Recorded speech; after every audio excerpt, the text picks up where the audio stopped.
Well, Stephen, congrats on the amazing achievement, reaching Uhuru Peak, 5,895 meters. I think you described it as the toughest thing you've ever done on your Twitter page. Why exactly was it so tough?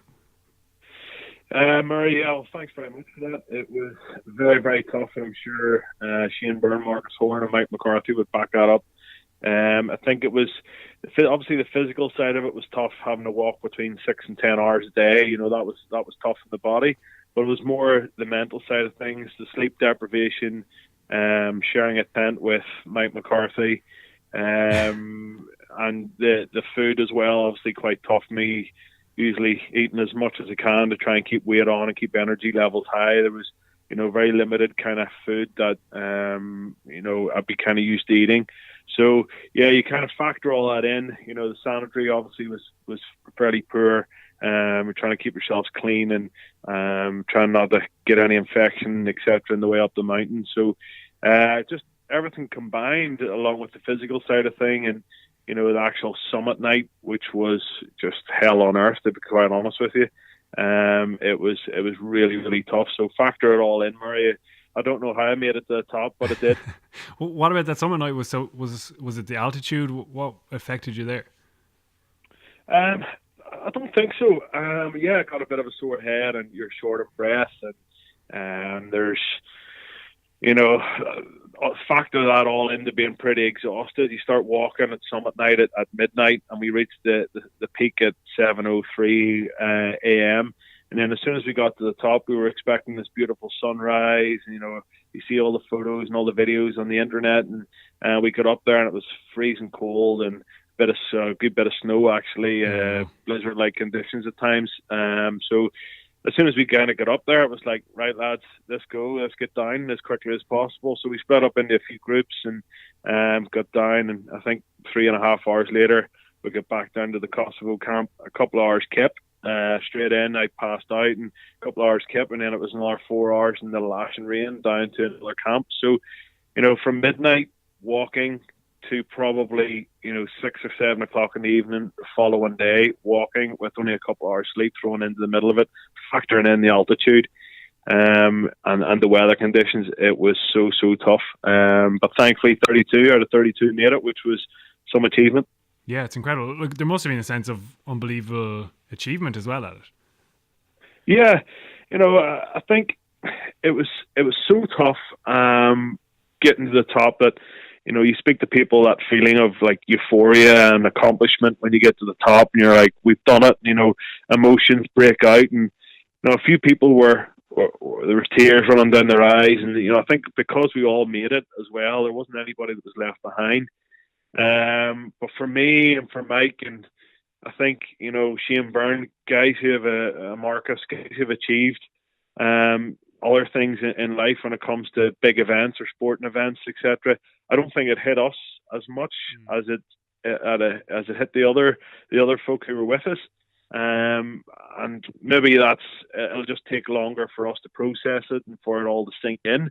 But like Murray, a couple of weeks ago, it doesn't feel like I was at the top of Kilimanjaro at nearly 20,000 feet. I just kind of, when I got to the top, wanted to get back down as quickly as possible, and the same as the other three lads. So, yeah, obviously, it's amazing that I've achieved to get up to the top of the highest single standing mountain in the world.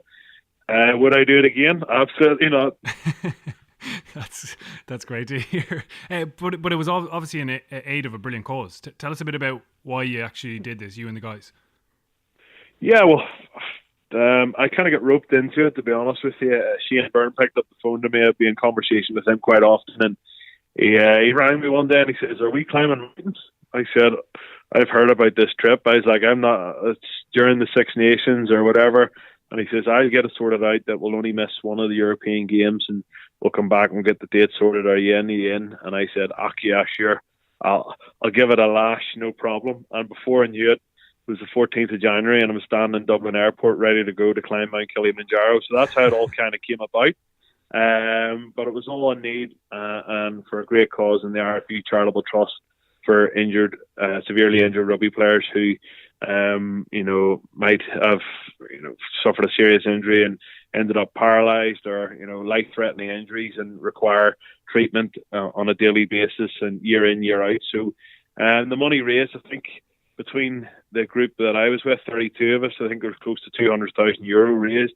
And they're looking to do the expedition again next year to try and raise more vital funds. But yeah, in a nutshell, Murray, it was just to kind of use the 4 rugby lads' profiles to draw a big crowd to climbing Mount Kilimanjaro and trying to raise as much money as possible for the IRFU Charitable Trust. Yeah, because it is a really important cause. Obviously, you've had loads of injuries in rugby, and so has Mike and the other guys. But I guess when you see what happens to some people who've played rugby, it's quite eye-opening.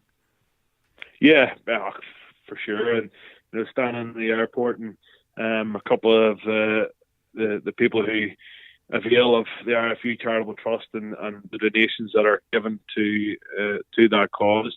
And we're in the airport, and one guy was in his wheelchair, waving us off, and that's kind of the reality of it. That's what can happen. You don't really hear about it on a daily basis. People getting injured, or club rugby or school rugby, and obviously I played in an Irish under-21s match at Donnybrook many moons ago, and Matt Hampson was on the bench that day. Yeah. Who went on to fracture his neck, and unfortunately is paralysed from the neck down. And I set up the Hambo Foundation and everything else, and I've seen firsthand how quickly things can change in life when it comes to rugby players. So it's a great cause, and when you kind of think about it, all that hard work and the hard graft and the lack of sleep and the rubbish food, etc., it's all worth it when you see what's coming out of the back end of it. Yeah, absolutely. Fair play to you guys. One last question. How bad was it sharing a tent with Mike McCarthy, and how was he on the mountain? Yeah, well, first of all, he's a hypochondriac. He had the 2 doctors wrapped around his little finger. If he had a sore toe, he was getting paracetamol. If he had a sore head, he was getting anti-inflammatories. He couldn't sleep. He was getting sleeping tablets. He was getting anything you could think of, Murray. He was getting it to try and get himself through the trip. But he was brilliant crack. Mike is, an absolute diamond of a fella. Yeah. He's out there, as we all know. He's different. He's not everybody's cup of tea. But I tell you what, if he hadn't been on that trip, it would have been a big struggle for us, because he kept everybody going. He had his down moments as well. And one of the camps, we got the Lava Tower camp, which I think is 4,600 meters, and he got up there, and the altitude hit him pretty badly. Fell asleep sitting at the lunch table, and didn't feel well at all. So he came through a bit of hard times too on the mountain, but sharing a tent with him, flip. he keeps messaging me saying, how's my camping buddy, how's my tent buddy? And I'm like, mate, I will never share a tent with you again. When he's lying beside you and he asks you to roll over because he's going to get the baby wipes out to give himself a good once over. Oh, no. And the tents and the zips are all zipped up, and the smell that was coming from his body odor and everything else, like it was hard to describe. But he was good crack. He kept us all entertained for sure. And thankfully, I will never, ever, ever be sharing a tent with Mike McCarthy again, even though he probably got me through the experience. Fair play to him. And I guess fair play to you all. Amazing money raised and really great memories for you guys. Stephen, thanks a million for chatting to us. Cheers, Murray. Appreciate it, mate.